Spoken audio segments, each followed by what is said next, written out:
Okay, well, good morning, everyone, and welcome to the DDOT Advisory Commission meeting. My name is Jennifer Fry. I'm the marketing manager at DDOT. We will get started this morning. We're a little delayed, but we're just going to jump right into it. We just want to ensure first that all the commission board members are on the call. And so we'll just get started with the call to order here and get into the remaining of the meeting.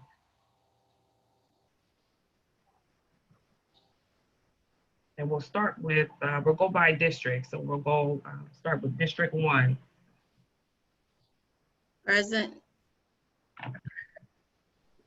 Edna Reeves is present. Thank you. District 2. Brian Harris, present. I'm sorry, sir. Can we state your first and last name? Bryant Harris, present. District 3.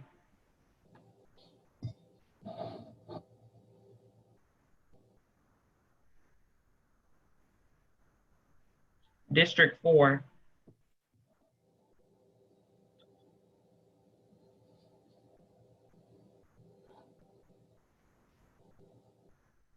District 5. Patty Fedua, present. District 6. Oswaldo Lopez. District 7.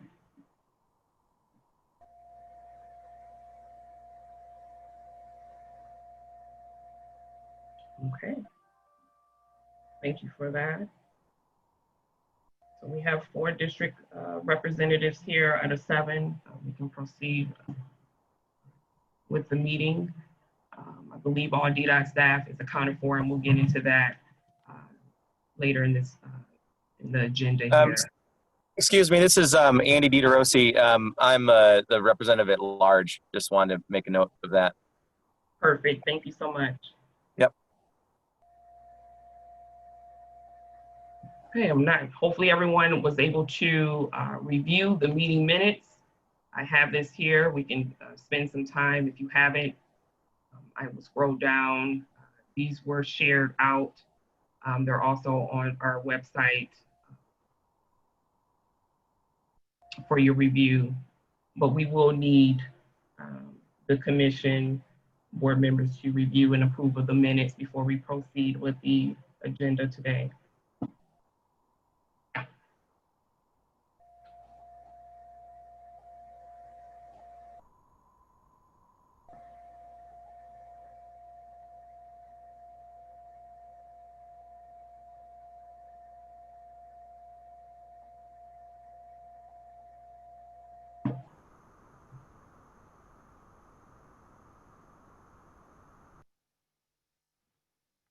I would move approval.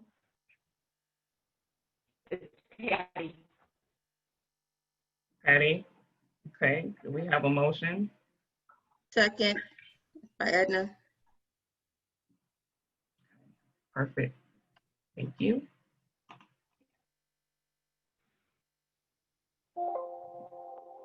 We will now open this for public comments. If there's anyone from the public that would like to speak on the minutes or have any new updates, this is the time to speak.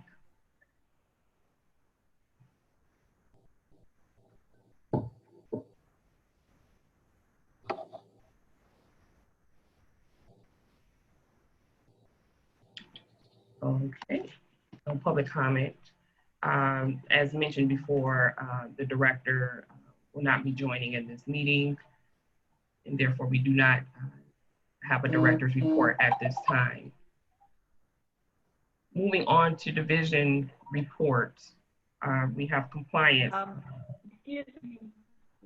I'm sorry, this is Patty Fedua. I just wanted to raise one thing about public notice. As far as noticing these meetings, because a lot of even advocates don't know that they're there, I've never seen them noticed on our Facebook page or on other things that DDOT puts out. I was just wondering, and maybe we should address this later, and that's fine. I just don't want to forget about it. If we can start including notice of these meetings, like, you know, you see the customer comment meetings, you see even LAC meetings noticed, if this could be noticed as often as those meetings. Yes, Patty, thank you for that. Marketing did send updates on this meeting, as we always do with the other DDOT public meetings, but we will be happy to speak with the commission board members and discuss other effective ways to get the message across, especially since these are quarterly and not like the other meetings, specifically the monthly community input meetings. So we will note that and set up a separate meeting with you guys to discuss how to activate that more. I did want to confirm that it was on the Facebook page. It was on our website as well and Twitter. We did send a few reminders, but like I said, we can do something in additional, but I did want to confirm that we did include the advisory as well as the input in LAC, as you mentioned. I might have just missed it, so thank you. Okay, moving on to compliance. I believe we have Ms. Miller on the call this morning.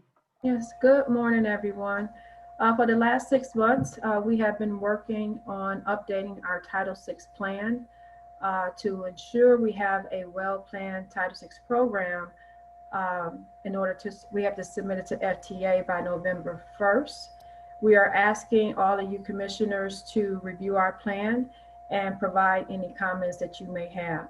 The Title VI program includes our service standards and policies, the public participation plan, which Patty was just speaking about, and language assistance plan as well. And they're going to be our plans for the next 3 years.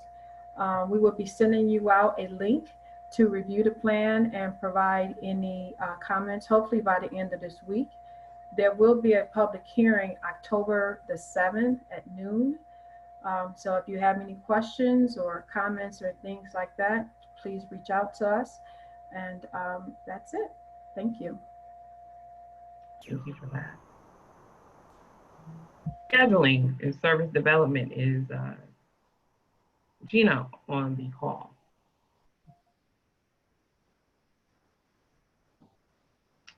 Okay.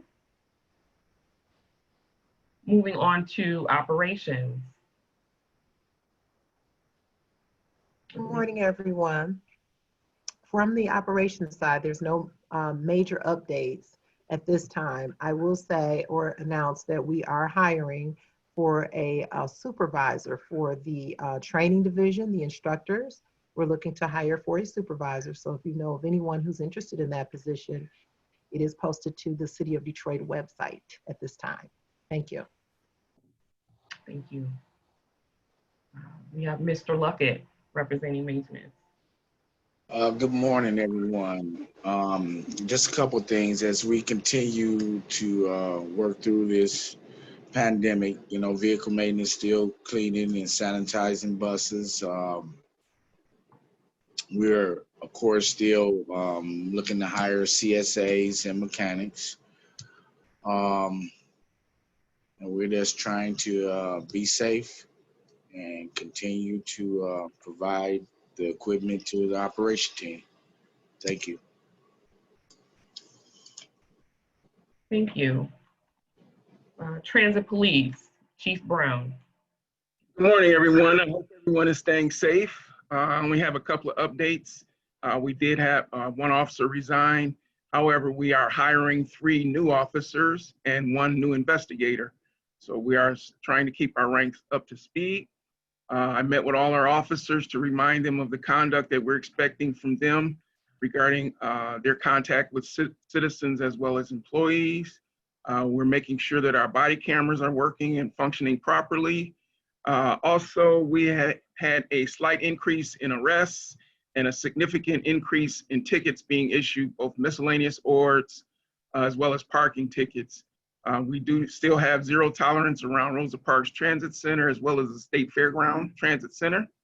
And our officers are being diligent in those areas in response to a couple of complaints we received regarding people loitering, feeding birds, selling loose cigarettes, selling passes. Well, they're not selling passes anymore, selling illicit drugs. So they are responding, and we are keeping zero tolerance in both areas. And that's it for my report. I hope everyone stays safe, and please continue to wear your mask when you board the buses.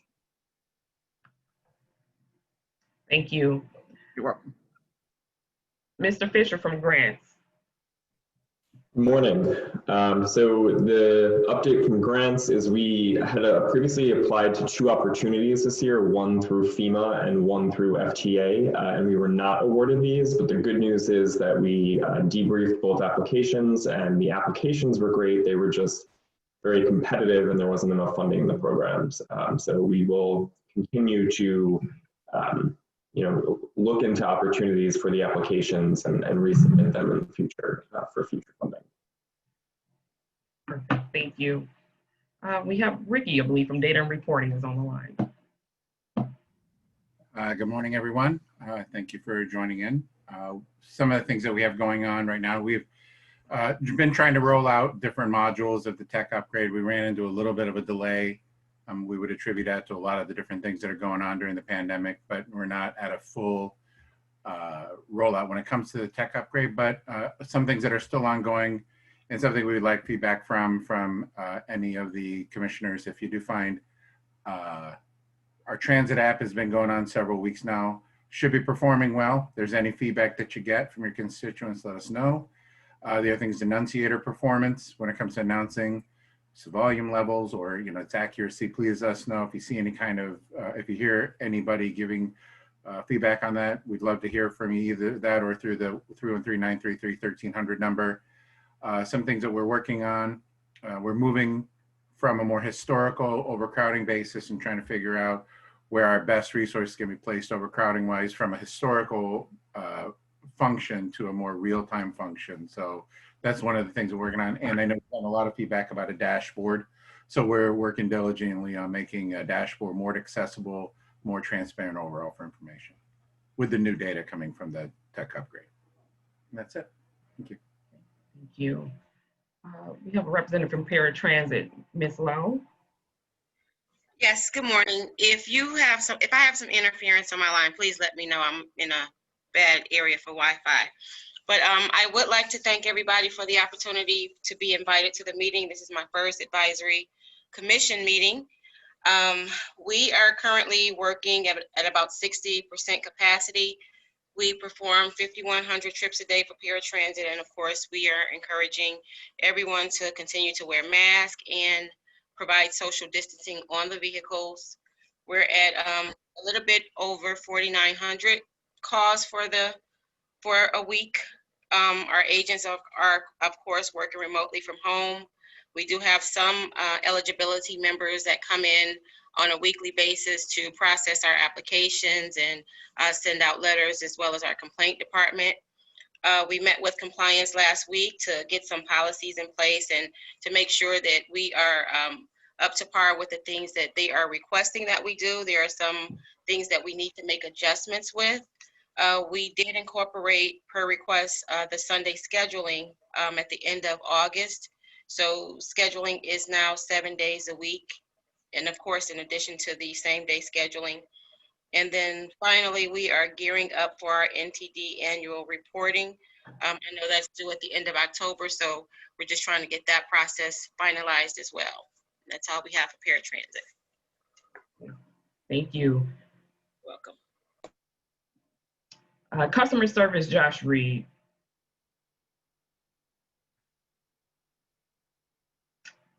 Okay.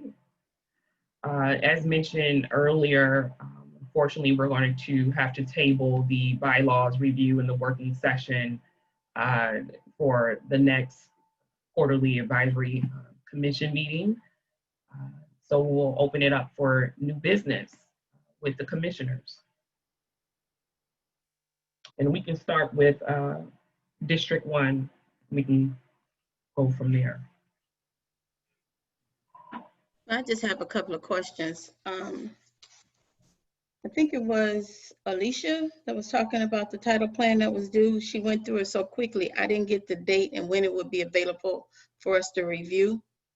And then the date of the public hearing, now she said it was October something, but I'm not sure. October 7th. October Yes. 7th. At noon, 12 p.m. The location, it's going to be Zoom, right? On Zoom, yes. Okay. And that link will be sent out to us? Yes. Okay, and when will the plan be available for us to review? Hopefully by the end of this week. Okay, and the next question I have, I haven't really ridden on any of the buses lately, but what happens when a passenger gets on the bus and don't have a mask? Because I was behind one and the guy was having a dialogue with the bus driver. He didn't have on a mask and he didn't get on the bus. Do they have masks available to give to the public or no? Or do they let them on the bus? What happens? Hey, this is Chief Brown, Transit Police. I'll address that real quick. Maintenance is supplying masks for the bus drivers to issue to passengers who don't have a mask. The drivers are requesting, although it is a state order, the city is really requesting people wear a mask. They're not verbally demanding it, but they're requesting it. However, if a person does not have a mask and refuses to put one on, the drivers will not allow them on the bus. If the person is on the bus without a mask and it starts causing a problem based on interaction with the driver, normally they'll call control center and control will call transit police. We will respond, and we have responded to numerous calls regarding this, and the officers were successfully able to escort the person or talk them into either leaving the bus or putting on a mask. And I always remind the officers to take that very seriously, but be professional when they address it, because we don't want something as simple as a mask to blow up into something that's major around here. And as you know, the climate we're dealing with is very significant right now. So, like I said, we've had a lot of cooperation from the citizens when the officers arrive, but the drivers will call police if they're having a problem with someone without a mask. Okay, so if the passenger doesn't have a mask and the driver's out of mask, are the passengers turned away then, I'm hearing, or how's? I'll let operations answer that. I'll just stick with the part when they call us. Okay. Is there anyone from operations on, Ms. Fry? I'm here. Larry Smith Ms. was Wimberly. able to be on today. I am here. I'll have to defer to him for that answer because he handles that part of the operations division. That's all I have for now. No problem, Ms. Reeves.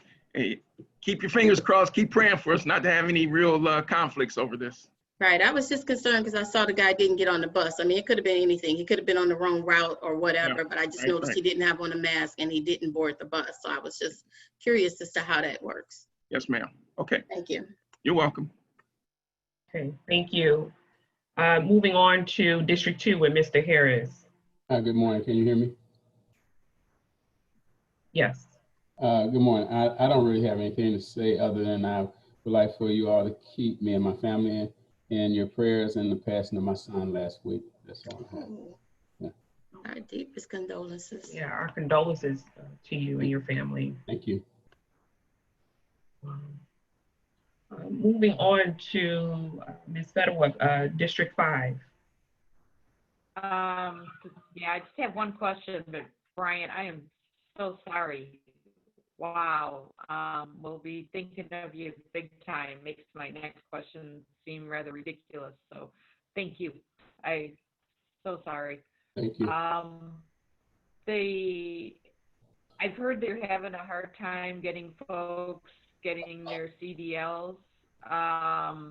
That once the drivers make it through the process, and then the Secretary of State is very difficult to get the CDLs.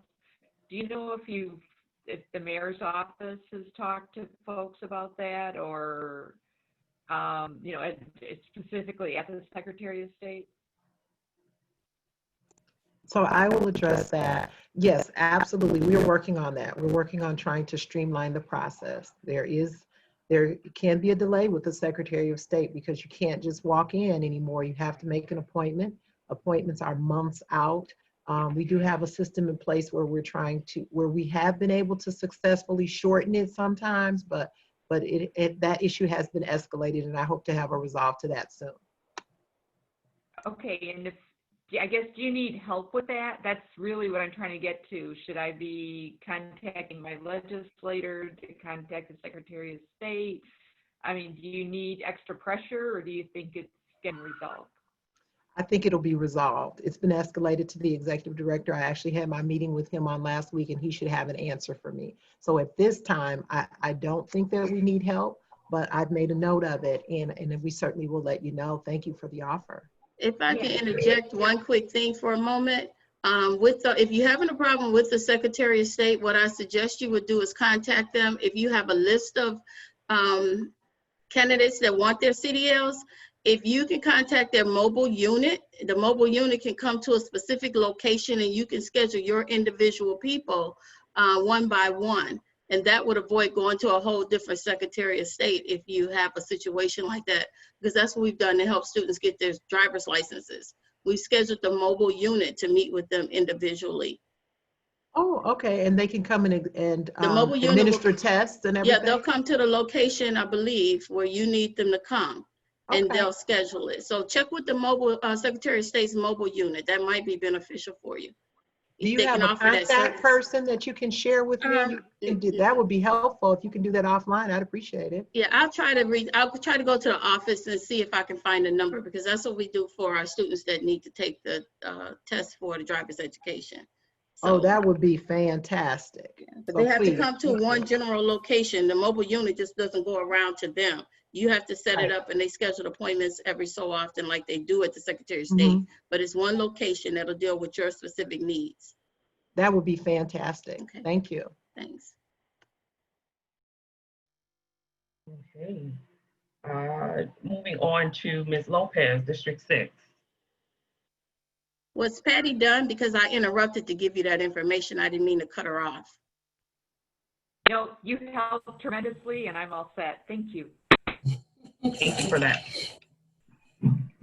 Hey everybody, nice to see everyone.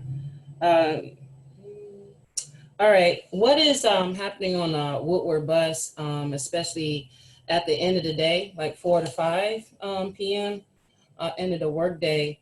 I know there's only a number of people that can be allowed on a bus, but this past Friday, I had to wait like almost 2 hours for a bus, and every time the bus showed up, it was full, or it just passed. It just passed us away, and that's kind of like unacceptable. Is what's the number on the buses on Woodward, and how are we handling like the overcrowding during rush hour?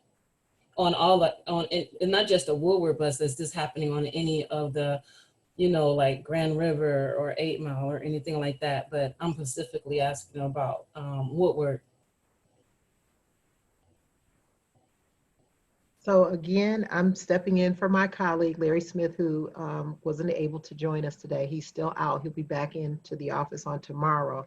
I've taken notes, and we can get back with you on that. What I will share with you, what I am comfortable with sharing that I do know, is that we do have a process where our road supervisors are sent out to make adjustments to the line. We acknowledge there are issues with the crowding of the buses, and the drivers were expected to only carry 10 passengers, but in terms of a more detailed answer, I'll get that from him, and I can share that information with you. And I wrote down the last Friday. What time was you said about between 4 and 5? Yes. You were waiting? Okay. We'll check into that, and I can get you a more concise answer. And thank you very much. What's the number do citizens call when this is happening? Do they get a live person, or do they get a recording? Customer service, the customer service phone number. That didn't work Friday. Okay. Okay, no one, so when you called, no one answered? I'm taking that too. Yeah, nobody, it wasn't, no one answered. And then the answers that they did receive hours later, it wasn't acceptable. It's like, I don't know, you don't see a bus coming? So I know that during this time, everyone is stressed. Everyone is trying to do their best with so many system changes and stuff like that and whatnot. And I'm more worried about everyone's emotional health and the stress that's caused from all of this. And so I think the more, like, I know we're being as transparent as we possibly can be, but if it's like this right now, what's going to happen when the snow hits? And you know what I'm saying? And so when is our next meeting is going to be, like in January or December? The next meeting, I believe, will be scheduled in December, so the third Monday in December before the holidays. Okay, so all the things that we're going to be speaking about today, we're going to wait till December, or are we going to have like a special meeting, or are you guys going to send us? Because last month you guys sent us like questionnaires and all this other stuff. So I don't know what happened to all of that. Like, what happened to our responses? How did you guys digest that? Is that what we're going to be talking about later? We got to wait 2 months.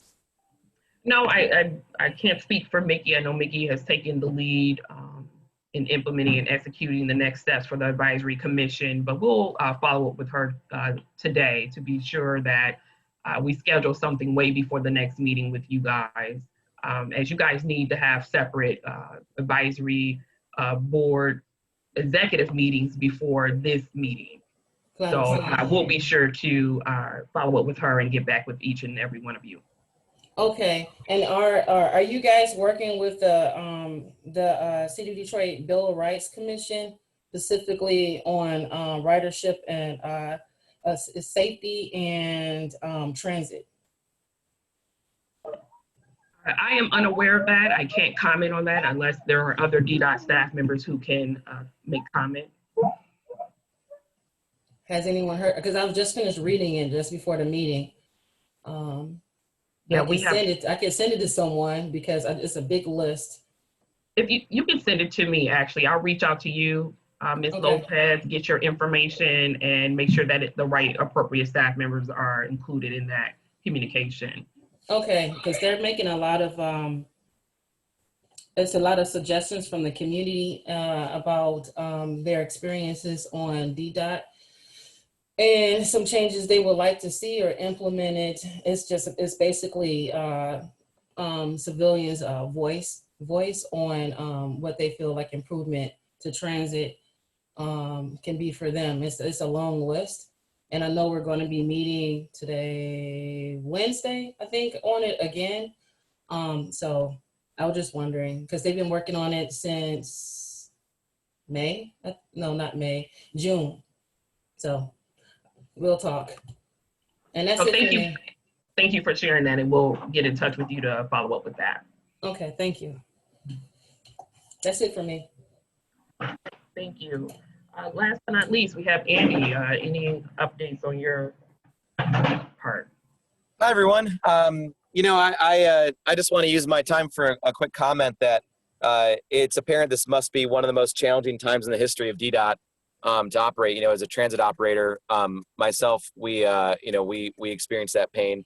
I'm really glad to hear the transit police, you know, taking the current environment seriously. You know, obviously it's a small force. But that was really heartening to hear. And if there's any stories out of, you know, DDOT successes that we can help share, I'm happy to do so. I think my contact information is on the list there. So I just want to commend you all keeping things together during this whole thing. Thank you.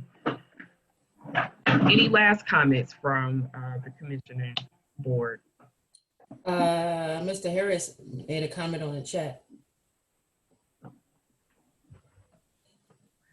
Yeah, I was just saying, maybe Ms. Wimberly can reach out to the road supervisors, and what they normally do is have a driver sweep the line, and when they sweep the line, he doesn't run with a schedule, but it eliminates the crowding of the buses and takes the pressure off the other operators.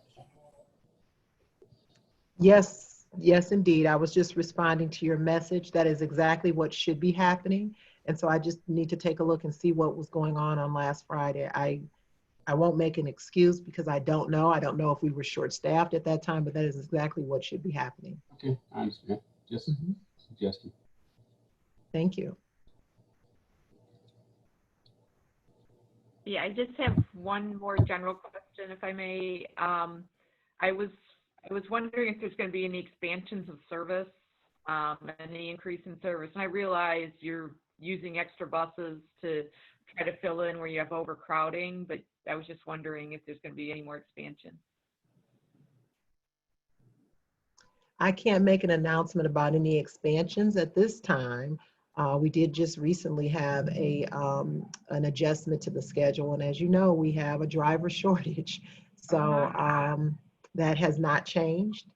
We've got drivers that are retiring, and we are recruiting feverishly. We have a class that started today.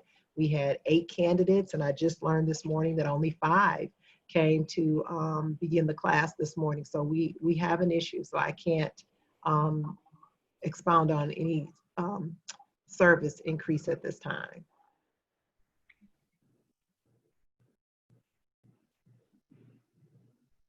Okay, and if there are no additional comments at this time, we will adjourn the meeting.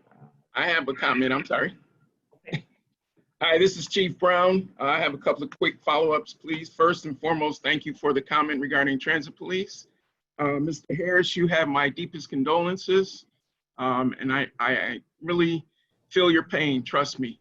And I'll add you to my prayer list, and it's getting long.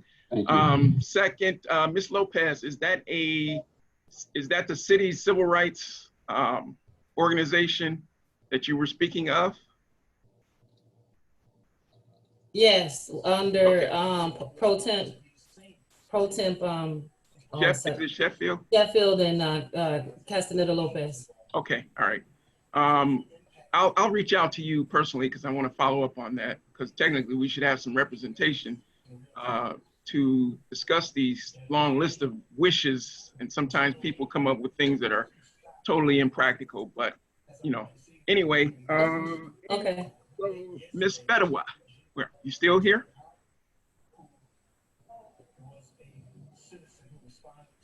Yes, she's there. Yes. Sorry about that. Okay, no problem. Can I get you to call me personally on my desk phone? I have a couple of questions for you. 224-4528. 4528. Okay, will do. Thank you very much. And everyone, please stay safe. And again, Mr. Harris, my deepest condolences. Thank you. And if I could, I just want to confirm, Ms. Fry, we do have an email address for Ms. Lopez. We have all contact information because I definitely want to follow up with these issues. You have that? Absolutely. Yes, we do. All right, then we'll be able to follow up, investigate, and follow up with her. Yes. Okay. Thank you. Mm-hmm. Any additional comments from DDOT staff?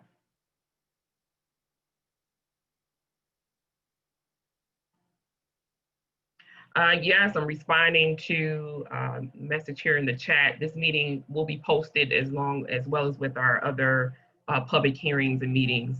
They're on our website. If you have to scroll down near the bottom, unfortunately, of the page to watch the previous meeting in any public meetings moving forward.